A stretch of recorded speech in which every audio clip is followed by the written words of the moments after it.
देवियों और सज्जनों, मैं कर्नल सोफिया कुरैशी और मेरे साथ विंग कमांडर व्योमिका सिंह आज आपको 6 से 7 मई 2025 की रात रात 1:05 से 1:30 बजे के बीच भारतीय सशस्त्र बलों द्वारा अंजाम दिए गए ऑपरेशन सिंदूर के बारे में जानकारी देंगे।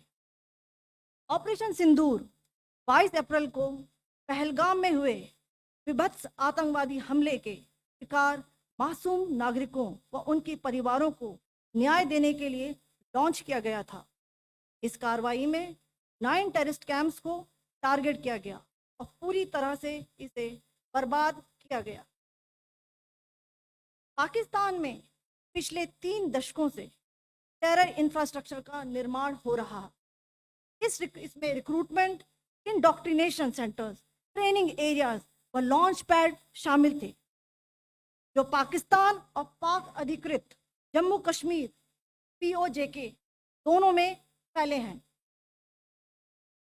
Operation Sindoor was launched by Indian Armed Forces to deliver justice to the victims of Pahalgam terror attack and their families.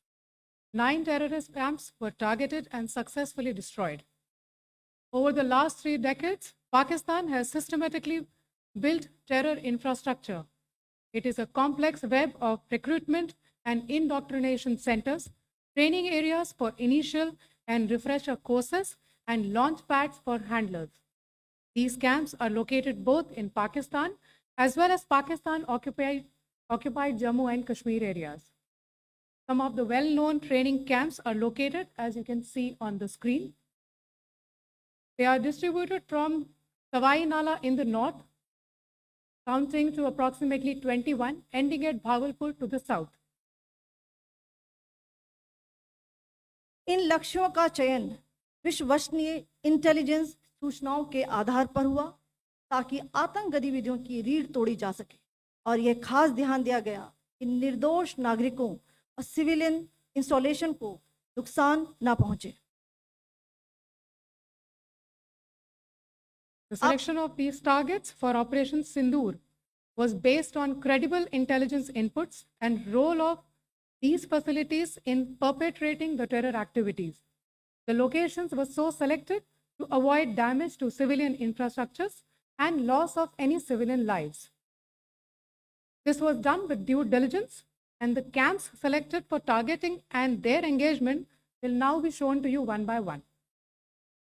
POJK के टारगेट्स मैं आपको बताना चाहूँगी। सबसे पहले सवाई नाला कैंप मुजफ्फराबाद, जो कि POJK के लाइन ऑफ कंट्रोल से 30 किलोमीटर दूर है। यह एक लश्कर तोयबा का ट्रेनिंग सेंटर था। 20 अक्टूबर 2024 सोनमर्ग, 24 अक्टूबर 24 गुलमर्ग, 22 अप्रैल 2025 पहलगाम, इन हमलों के आतंकियों ने यहीं से प्रशिक्षण लिया था। सैयदना बिलाल कैंप जफराबाद, यह एक जैश ए मोहम्मद का स्टेजिंग एरिया है। यह हथियार, विस्फोटक और जंगल सर्वाइवल ट्रेनिंग का केंद्र भी था। गुलपुर कैंप कोटली, यह LOC से 30 किलोमीटर दूर था। लश्कर तोयबा का बेस था, जो रजौरी पुंछ में सक्रिय था। 20 अप्रैल 2023 को पुंछ में और 9 जून 2024 को तीर्थ यात्रियों के बस हमले में यहीं से आतंकी को ट्रेन किया गया था।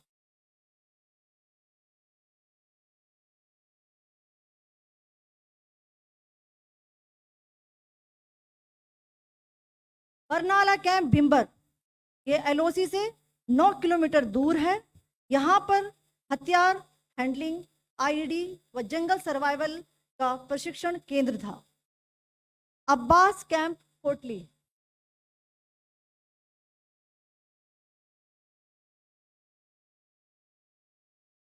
यह LOC से 13 किलोमीटर दूर है। लश्कर तोयबा का फिदाइन यहाँ तैयार होता था। इसकी कैपेसिटी 15 टेररिस्ट को ट्रेन करने की थी।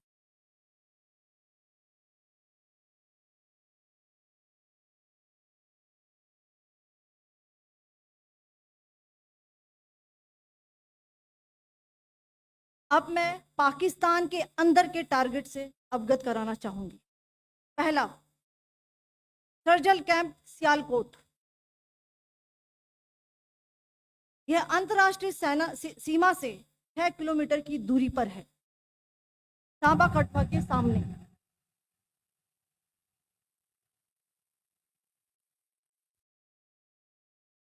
मार्च 2025 में जम्मू एंड कश्मीर पुलिस के 4 जवानों को जो हत्या की गई थी, उन आतंकवादियों को इसी जगह पर ट्रेन किया गया था।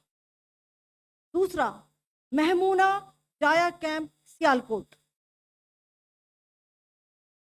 यह 18 से 12 किलोमीटर आईबी से दूर था। हिजबुल मुजाहिदीन का बहुत बड़ा कैंप था।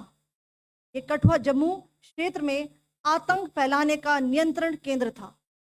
पठानकोट एयरफोर्स बेस पर किया गया हमला भी इसी कैंप से प्लान और डायरेक्ट किया गया था। मरकज ताइबा मुरीद के, यह आईबी से 18 से 25 किलोमीटर दूरी पर है। 2008 के मुंबई हमले के आतंकी भी यहीं से प्रशिक्षित हुए थे। अजमल कसब और डेविड हेडली भी यहाँ ट्रेन हुए थे।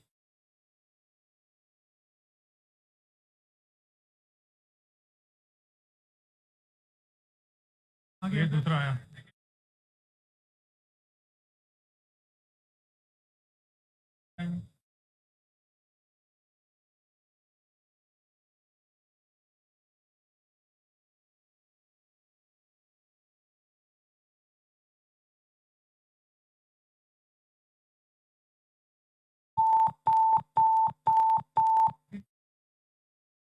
Enclosure same ही है।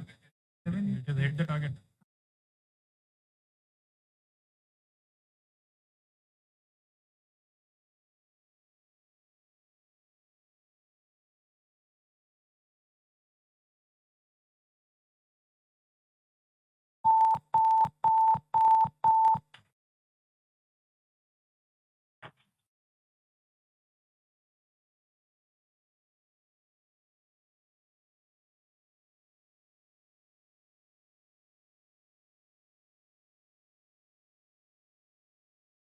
मरकज सुभान अल्लाह भावलपुर, ये इंटरनेशनल बाउंड्री से 100 किलोमीटर दूर है। जैश ए मोहम्मद का मुख्यालय था। यहाँ पर रिक्रूटमेंट, ट्रेनिंग व इंडोक्ट्रिनेशन का केंद्र भी था। शीर्ष आतंकी अक्सर यहाँ आते थे। मैं आप सबको बताना चाहती हूँ कि किसी भी सैन्य ठिकाने का निशाना नहीं बनाया गया और अभी तक किसी तरह की नागरिक क्षति की रिपोर्ट नहीं है। धन्यवाद। जय Hind. The strike on the terror camps were undertaken through precision capability, as shown to you. A niche technology weapons with careful selection of warheads was ensured so that there will be no collateral damage. The point of impact in each of the target was a specific building or a group of buildings. All the targets were neutralized with clinical efficiency, and the results reiterate the professionalism of the Indian Armed Forces in the planning and execution of their operations.